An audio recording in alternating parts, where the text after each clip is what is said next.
আসসালামু আলাইকুম। আপনারা কি দেখেছেন একটা গাভীর 4টি বাচ্চা? একটি গাভীর 4টি বাচ্চা আল্লাহর রহমতে পুরোটাই সুস্থ। 4টি বাচ্চাই সুস্থ।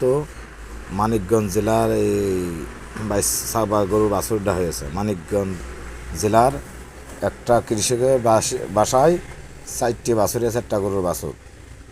তা আপনারা দেখে যদি আপনাদের ভালো লাগে শেয়ার, লাইক, কমেন্ট বক্সে জানাই যাবেন। গরুটি খুবই ভালো, কপাল গুণী হয়ে এইসব গরু দুই একটা আপনারা গরু পাইলেছেন। সে পেলেছে কষ্ট করে 2-5 বছর, তার ফল পেল কত সুন্দর দেখেছেন।